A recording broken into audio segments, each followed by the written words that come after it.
अस्सलाम वालेकुम, मैं हूं अलीना फारूक शेख। हमारा पहला इशू ये है कि पाकिस्तान तहरीक इंसाफ ने वजीर आजम शहबाज शरीफ के खिलाफ सुप्रीम कोर्ट जाने का ऐलान कर दिया है। मुल्तान में खिताब करते हुए शाह महमूद कुरैशी ने ऐलान किया कि वो शहबाज शरीफ के खिलाफ अदालत से रुजू करने जा रहे हैं। उन्होंने कहा कि जिस शख्स पर नैब के मुकदमात हो, फर्द जुर्म आयद की जानी हो, वो पाकिस्तान की नुमाइंदगी करे तो मुल्क के वकार को नुकसान पहुंचता है। मुकदमा दायर करने जा रहे हैं कि जब तक मुकदमे से बरी नहीं हो जाते शहबाज शरीफ, नून लीग किसी और को उनकी जगह वजारत उज़्मा के मनसब पर नामजद करे। क्या पाकिस्तान तहरीक इंसाफ और शाह महमूद कुरैशी का मौक़िफ़ दुरुस्त है? अपने तज्ज़िया कानों से पूछते हैं हाँ या नहीं के ऑप्शन हैं उनके पास। पैनल पर आज हमारा साथ दे रहे हैं शाद भट्टी साहब, महमूद सरफराज साहिबा, सुहेल वरायत साहब और सलीम साफ़ी साहब भी हमें ज्वाइन करें। भट्टी साहब, क्या शाह महमूद कुरैशी साहब जो अदालत जाने की बात कर रहे हैं PTI, क्या फैसला दुरुस्त है, मौक़िफ़ दुरुस्त है, हाँ या नहीं? पहली बात, मैडम शेख के लिखा है मुल्की वकार को नुकसान पहुंचेगा। नुकसान का मैडम शेख तब ख़तरा होता है जब वकार मौजूद हो, मतलब मुल्क का कोई वकार रह गया हो। ये मुल्क पाकिस्तान कशकोलिस्तान बन चुका। IMF आपकी पॉलिसियां बना रहे हैं, मुजरमों और मुलजमों की हुकूमतें हैं, और आपकी झुरलू ज़दा जाली असम्बली से असली वज़ीर आज़म शहबाज शरीफ, जिन पर 11 अप्रैल को फ़र्द जुर्म आयद होनी थी, उनको 11 अप्रैल को वज़ीर आज़म मुंतखब किया है। और वो फरमाते हैं कि beggars can not be choosers, फ़कीरों के पास कोई चॉइस नहीं होती। तो वकार कहाँ रह गया? शाह महमूद कुरैशी साहब पता नहीं किधर की बात कर रहे हैं, क्या कर रहे हैं। दूसरी बात, इन पर तो 11 अप्रैल को फ़र्द जुर्म आयद होनी थी और ये वज़ीर आज़म बन गए। 10वीं मरतबा फ़र्द जुर्म मुअख्खर हुई है मुराद अली शाह साहब पर जाली अकाउंट्स केस में, नूरियाबाद प्लांट केस में। तो वो भी तो वज़ीर आला हैं, वहाँ वकार क्या हो गया? तीसरी बात मैडम शेख, ये सुप्रीम कोर्ट क्यों जा रहे हैं? सुप्रीम कोर्ट को नहीं पता था? मेरी बसद अदब मैं अदालत को, जिस दिन वज़ीर आज़म बने थे उस दिन सुप्रीम कोर्ट मौजूद थी ना, वज़ीर आज़म बन गए। और फिर जो सिंध हाउस सजा, जो छीना ग्रुप, तरीन ग्रुप, अलीम ग्रुप के वोट लेकर होटलों में छंगा मंगा टू हुआ, क्या जाना लाहौर चाहिए? के होटलों में सुप्रीम कोर्ट मौजूद नहीं थी। नहीं जाना चाहिए। ना वकार है, ना हमारा कोई वकार है, ना कोई एक्शन लेना है। अगर लेना होता तो सुप्रीम कोर्ट पहले ही ले लेती। अब क्या फायदा जाने का?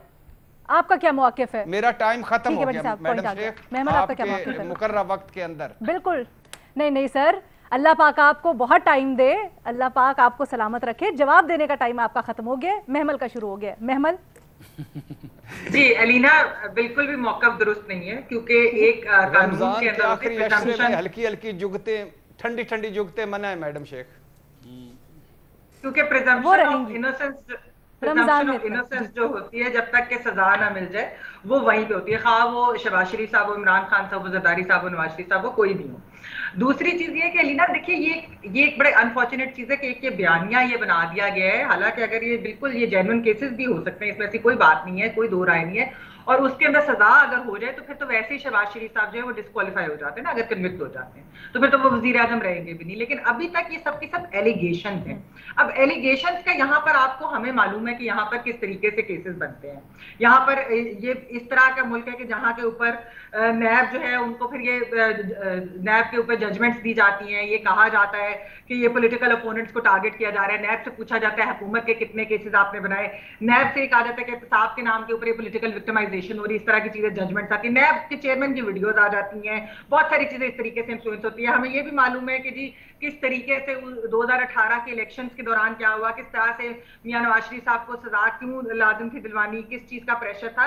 तो इसलिए इन चीजों में नहीं पढ़ना चाहिए, क्योंकि देखिए केसेस तो एलिगेशन, और अगर इस तरह की बात करें तो केसेस तो उस वक्त इमरान खान साहब पर भी थे, उनकी काबीना भी इश्तिहारी थी। एक चीज अलीना, ये अगर यही प्रिंसिपल अप्लाई करना है तो फिर अगर आज की हुकूमत फर्ज करें केसेस बनवा दे इमरान खान साहब के ऊपर, तो अगला इलेक्शन हो जाए और खान साहब जीत जाते हैं, तो क्या वो वजीर आजम नहीं बनेंगे जब तक कि उनके ऊपर एलिगेशन नहीं है, वो जमानत पर अगर वो रिहा है। तो ये प्रिंसिपल आपको मालूम है कि बड़ा दिलचस्प पॉइंट किस तरीके से सब कुछ होता है। तो ट्रायल जब तक पूरा ना हो जाए, सजा ना हो जाए, आप किसी को ये नहीं कह सकते कि वो गिल्टी है। इस तरह तो यहाँ पर हमें तारीख है पूरी। सुहेल साहब, आपका क्या मौक़िफ़ है? जी, क्या PTI दुरुस्त फैसला जाना चाहिए? मेरा ख्याल है कि नहीं जाना चाहिए। मेरा तो ये राय है कि सियासी मामलात को बहुत कम अदालती मामलात की तरफ लेके जाना चाहिए। बहुत नागुज़ीर हो, बहुत ही ज़रूरी हो तो फिर अदालतों में जाना चाहिए। सियासत को सियासत से निपटाएं। इलेक्शन होने वाले हैं, इलेक्शन करवाएं। इलेक्शन से पहले की जो सियासत है, आप असम्बली के अंदर बैठकर आप असम्बली के अंदर की बैठ के सियासत करते हैं, बाहर की सियासत करते हैं, जलसे भी करते हैं, और उसकी बजाय आप दरवाजे खटखटा रहे हैं उसी अदालत के जिसके फैसलों पर आपको एतराज है, जिसके फैसले सुप्रीम कोर्ट ने ये फैसला करार दिया था कि वोट ऑफ नो कॉन्फिडेंस होगा और इस तारीख को होगा और इतने बजे तक होगा। उस पर आपके एक तरफ एतराज कर रहे हैं, फिर उसी अदालत के पास आप लेके जा रहे हैं कि जनाब शहबाज शरीफ का फैसला करें। तो ये किस तरह, ये दो अमली है, दो रुखी है, मुनाफकत है, ये नहीं होनी चाहिए। सलीम साफी साहब,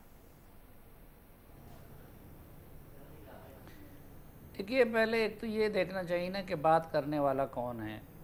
ये वो शाह महमूद कुरैशी है जिसके वालिद जनरल ज़ियाउल हक के साथ थे, जो ख़ुद पहले नवाज़ शरीफ के हक़ में इससे 10 गुना ज़्यादा आगे बढ़ के बोलते थे जिस तरह अभी इमरान ख़ान के हक़ में बोलते हैं। फिर ये ज़रदारी के हक़ में इससे 100 गुना बढ़ के बोलते थे और खुशामद करते थे जिस तरह आज इमरान ख़ान की वो कर रहे हैं। और अब भी उनके पास कोई दूसरा जाने का रास्ता नहीं रहा है, वरना तो वो फिर इस तरह ना करते, क्योंकि न पीपल्स पार्टी में जगह छोड़ी है न किसी और जगह अपने लिए छोड़ी है, तो इसलिए वो इस तरह की बातें कर रहा है। दूसरी बात, जिस तरह महमल ने कहा कि जब मुजरिम डिक्लेयर ना हुआ हो, अब पता नहीं हमारे लोग क्यों जो है ना हम सिलेक्टिव हो जाते हैं। मसलन मैं तो कल भी कहता था ना कि ये असम्बली इलेक्टेड नहीं है, ये सिलेक्टेड है, और मैं आज भी कहता हूँ कि ये इलेक्टेड नहीं है, ये सिलेक्टेड है। और उसका अच्छा तरीका ये है कि इमरान ख़ान पख्तूनख्वा असम्बली भी तोड़ दे, पंजाब असम्बली से भी मुस्ताफ़ी हो जाए, बाकी उनसे भी हो जाए, और मुल्क में फ्री एंड फ्री इलेक्शन हो जाए।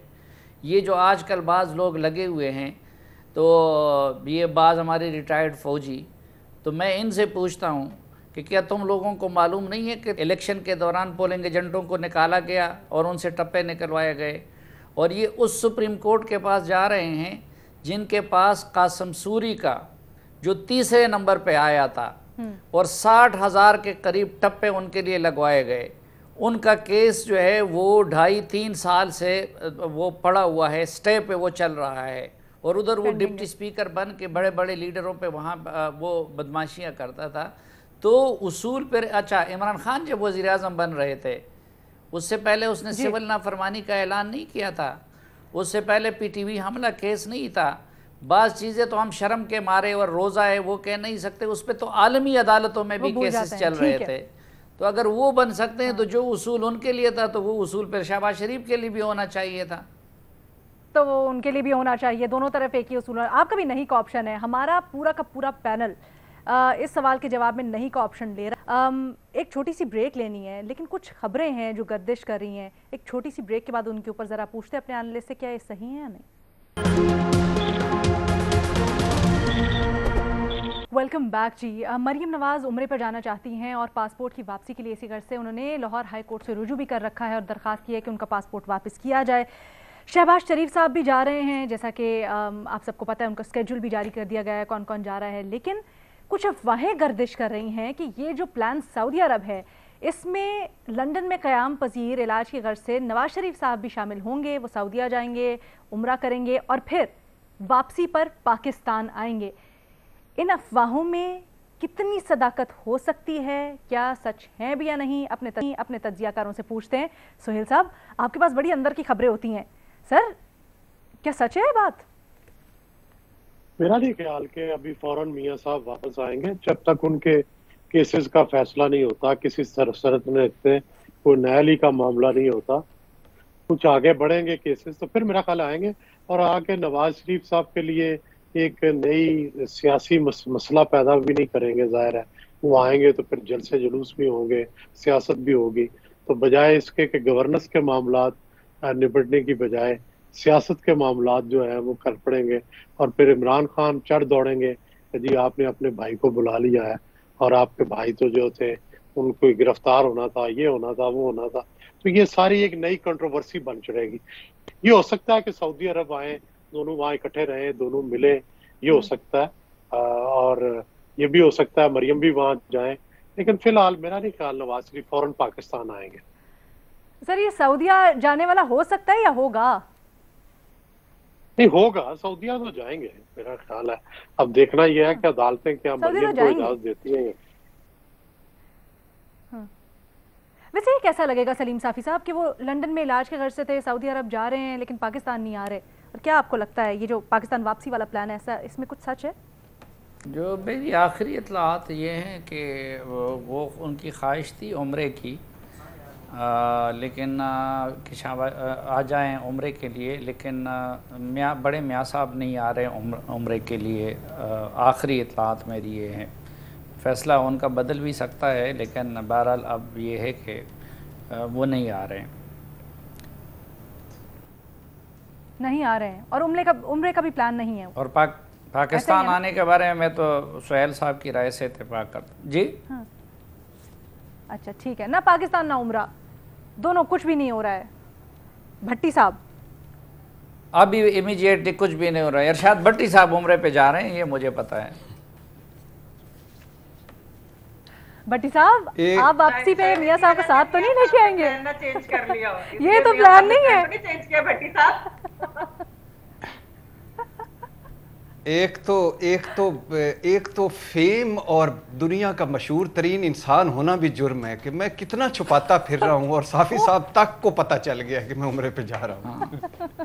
तो क्या करूँ मैं, अब मैं क्या करूँ लेकिन यहाँ चूंकि सलीम साफी साहब ने ये जिक्र छेड़ ही दिया है, तो मेरा हकूमती ख़वातीन हज़रात, मैं उम्रे पे बच्चों के साथ जा रहा हूँ, और ज़ाहिर है ये मेरी बेगम, अल्लाह उसे हमेशा जन्नतुल फिरदौस में रखे, ये मेरी बेगम का प्लान करता था जिसमें मेरे बच्चे और मैंने जाना था, और मैं मिस करूँगा यकीनन अपनी बेगम को, और मैं अब उम्रा जो है अपनी बेगम का उम्रा करूँगा। तो इस और मैं पूरी कौम से एक इल्तिजा करना चाहता हूँ कि जो हमारी बहन थी वो हर हवाले से इरशाद भट्टी से बिल्कुल उलट थी। नेक, मुत्तकी, परहेज़गार, खिदमत खल्क के काम करने वाली, संजीदा, बस एक रुई ज़मीन पे एक फ़रिश्ता थी, बिल्कुल भट्टी के उलट। तो हम सबको उनकी दर्जात की बुलंदी की दुआ में शरीक होना चाहिए, और उनके दर्जात की बुलंदी के लिए और भट्टी साहब और उनके बच्चों की सब्र के लिए दुआ करनी चाहिए जी। जज़ाकल्लाह आमीन। भट्टी साहब और बिल्कुल ऐसे ही बता दें भट्टी साहब, फिर हमारे सवाल का जवाब दे दें। वापसी पे आप मियाँ साहब को तो नहीं लेके आ रहे साथ, या वहाँ पे जाके आपकी मीटिंग तो नहीं है मियाँ साहब से? जल्दी से बता दें। तो अब पहली बात यह है कि मेरा उस उम्रे से कोई ताल्लुक नहीं है जो उम्रा ये सारे करने जा रहे हैं, तो ख़वातीन हज़रात ये ज़हन में रखिए। दूसरी बात यह है कि नवाज शरीफ साहब आ रहे हैं या नहीं आ रहे, ये तो खैर मैं जब पहुंचूंगा तो वो मुझे फ़ोन करके पूछेंगे कि मैं आ जाऊं कि ना आ जाऊं, तो वो तो उधर तक होगा। लेकिन नवाज शरीफ साहब की डॉक्टर्स और सेहत पे कोई ना कीजिएगा। वो लंबी लंबी मीटिंगों की सदारतें कर चुकी हैं, हवाखोरियाँ कर चुकी हैं, चहलकदमियाँ कर चुकी हैं, PDM की पूरी मुहिम बैठ के चला चुकी हैं, हुकूमतें बना चुकी हैं, बिलावल से जो मुलाकातें कर चुके हैं, और फैक्ट्री के विजिट लंदन से बाहर कर चुके हैं। तो लिहाजा वो उम्रे पे आ भी जाएँ, जा भी आएँ। लेकिन उन्होंने मुझे कहा था कि मैं इरशाद भट्टी साहब आपसे पूछूंगा, अगर आपने इजाज़त दी तो मैं आऊँगा। तो मैं अब सोच रहा हूँ दूँ इजाज़त के ना दूँ। 17 दवाइयाँ खाते हैं, 12 बीमारियां हैं, तो डॉक्टर ज्यादा हो गया। बस चलो अल्लाह से मेहमल की तरफ चले जाते हैं। मेहमल आपकी क्या राय है? ठीक है आमी मेहमल।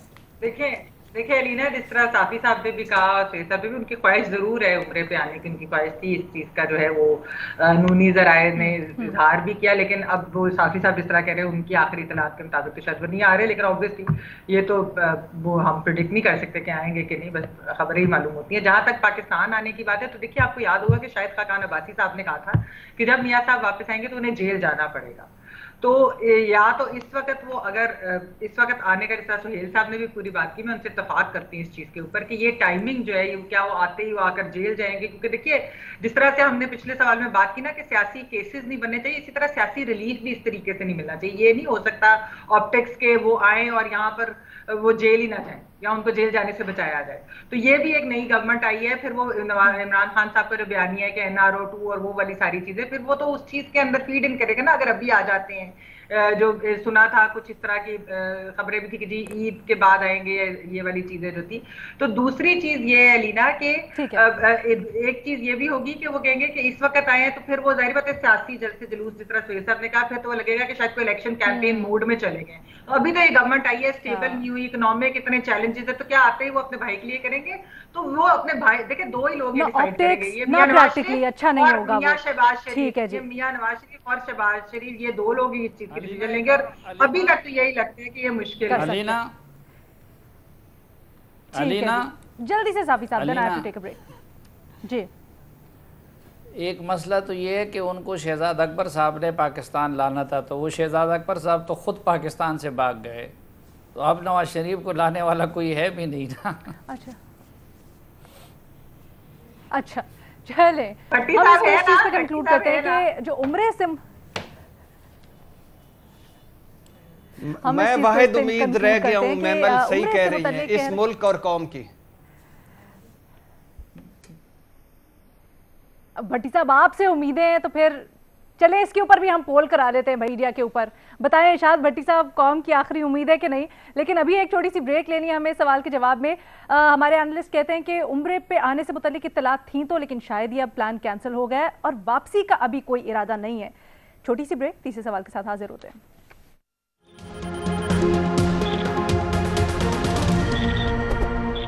फॉरेन फंडिंग केस की हमने बात करनी है। इस्लामाबाद हाई कोर्ट के 2 रुकनी बेंच ने इलेक्शन कमीशन को PTI का जो फॉरेन फंडिंग केस का फैसला दिया गया था 30 रोज में करने का हुक्म, सिंगल बेंच के फैसले को मुअत्तल कर दिया है। अब PTI इसमें मौक़िफ़ ये लिया दरख्वास्त में कि PTI के साथ इलेक्शन कमीशन का जो रवैया है वो नाजायज़ है और इम्तियाजी सलूक हो रहा है, उनके साथ बाकी पार्टीज़ भी करें।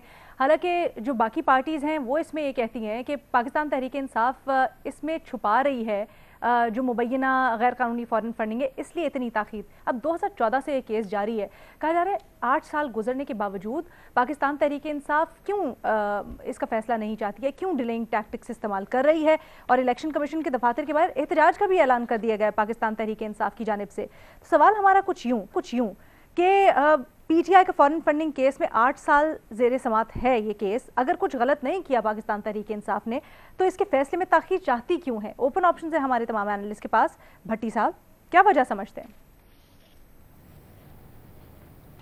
पहली बात तो ये मैडम शेख कि इसी सवाल में कहीं आगे करके शर्जील मेमन साहब का भी कोई बयान आया हुआ है कि शर्जील मेमन साहब ने ये फरमाया। तो कौम को मुबारक हो कि शर्जील मेमन साहब दोबारा इस जमहूरियत के हुस्न में, सिविलियन बालादस्ती के हुस्न में दोबारा हलफ ले चुके हैं और वज़ीर इत्तलात बन चुके हैं। मेरा आइन सलामत रहे, मेरा कानून सलामत रहे, मेरी जमहूरियत सलामत रहे। अब आ जाइए इस बात पे। तो आज इस्लामाबाद हाई कोर्ट ने मैडम शेख एक अच्छा ये फैसला दिया है कि तीनों जमातों का, यानी इलेक्शन कमीशन तीनों जमातों से या सारी जमातों से एक जैसा बर्ताव करे। और डेफिनेटली तहरीक इंसाफ जो 8 सालों से पिंग पोंग बना के बैठी है फैसले को, कभी इस इलेक्शन कमीशन, कभी सुप्रीम कोर्ट, कभी हाई कोर्ट, कभी रिकॉर्ड ना दो, कभी ताखीरी हरबे, कभी तारीख पे तारीख लेना, कभी वकील बदलना, कभी लेफ्ट हो जाना, कभी राइट हो जाना, तो डेफिनेटली उनको इसमें प्रॉब्लम है। और इसमें प्रॉब्लम है क्योंकि फंडिंग का कोई स्ट्रक्चर नहीं था, फंडिंग ली हुई है, बाहर से फंडिंग ली हुई, और ये हर पार्टी में है। पीपल्स पार्टी में भी है, उन्होंने 43 करोड़ का कोई हिसाब वगैरह वो भी उन्होंने देना है मुबैना तौर पर। और मुस्लिम लीग नून के तो मुबैना तौर पर ज़ाती मुलाजमीन के अकाउंट खुले हुए थे पार्टी के नाम पर, तो वो तो बहुत ज़्यादा आ गया और हर पार्टी को है।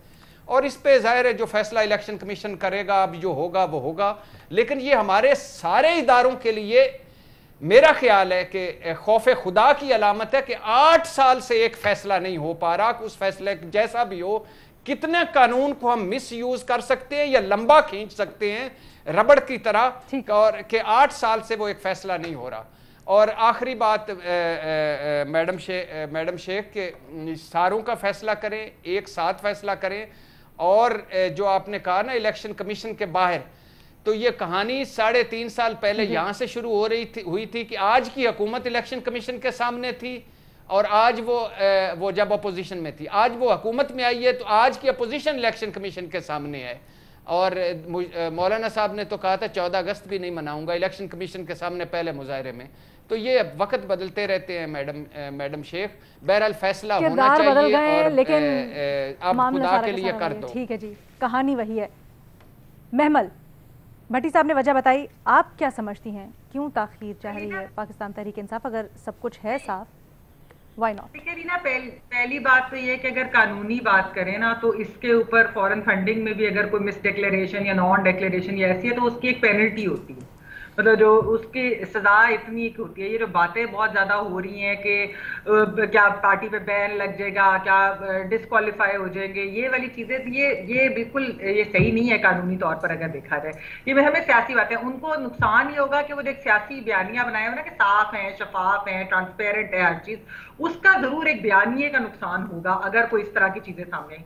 लेकिन ये बातें जो कहना है कि जी इन्होंने किसी दुश्मन मुल्क से पैसे ले लिए, जिस तरह ये इन्होंने फॉरेन कॉन्स्पिरेसी हुकूमत में बनाई, ऐसी बात है। कोई सियासी जमात किसी दुश्मन मुल्क से कोई डोनेशन वगैरह नहीं लेती, ना कोई इस तरह की चीजें करती हैं। फिर ये आरिफ नकवी साहब वाली बात भी सामने आ रही है कि शायद वो एक प्रॉब्लमैटिक चीज हो, लेकिन देखिए वो तो एक उनकी आरिफ नकवी साहब की कंपनी ने एक मिसअप्रोप्रिएट किए थे ना फंड, तो उसके अंदर पीटीआई को क्या मालूम था कि वो इस तरीके से करे, जो उनके ऊपर पूरा एक मुकदमा है। के इलेक्ट्रिक भी तो उन्होंने खरीदी थी, कोई इस तरह को मशहूर तो नहीं थे वो कि जी वो उनसे लेने ही नहीं है पैसे, कोई उनके ऊपर सोना नॉन ग्राटा टाइप चीज होगी। तो ये इस तरीके से देखिए पार्टीज नहीं खत्म होती, इस तरह से सियासत नहीं खत्म होती। हमने ये पहले भी देखा है, पीपल्स पार्टी को देख ले, पीपीपी भी है, पीपीपी भी है जो 4 पीस वाली, किस वजह से बनी, तलवार पे इलेक्शन, तलवार का निशान नहीं मिला, तीर पे लड़ लिया, इस तरह की बहुत सारी चीजें होती है। नून लीग कब से टूट रही है, शीन नून मीम पता नहीं क्या क्या उसमें से निकल रहा था, नहीं टूटी। तो इस तरह देखिए इमरान खान साहब का पीटीआई बहुत बड़ी जमात है, और अगर इस तरह की कोई चीज हुई तो देखिए फिर वो सही फैसला तो उसको उस वक्त देखना पड़ेगा। अगर कोई ऐसी चीज आती है, अभी तो खैर हमें मालूम नहीं है, तो ये मेरे ख्याल में ज्यादा स्पेकुलेशन है। हाँ, जो उनके मौकफ को जरूर इस चीज की ठेस पहुंच सकती है अगर कुछ निकला, मिस अप्रोप्रिएशन या मिस डिक्लेरेशन या नॉन डिक्लेरेशन, इस तरह की अगर कोई चीज हुई, लेकिन अदरवाइज कोई पार्टी के लिए खतरा नहीं है, ये बात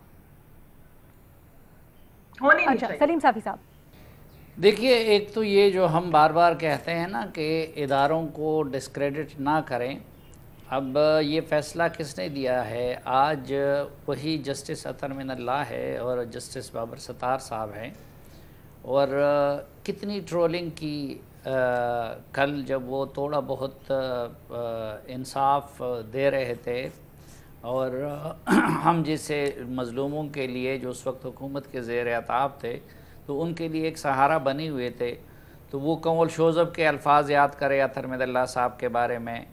फिर पीटीआई ने कितनी उनकी किरदार कुशी की कोशिश की। तो मेरे ख़्याल में आज बगले बजाने से पहले तो इमरान खान साहब और उनकी पूरी पार्टी को जस्टिस अतर मिनल्लाह साहब और उनके साथी जजेस को जो इन्होंने गालम गलूच किए तो उस पर उनसे माफ़ी मांगना चाहिए। और उसने आज साबित कर दिया कि भाई वो किसी पार्टी के लिए नहीं थे, यही चंद चेहरे हैं जो कानून की बालादस्ती की अलामत है, और उनके लिए पीपल्स पार्टी और नून लीग और ABC वो सब एक है। एक बात।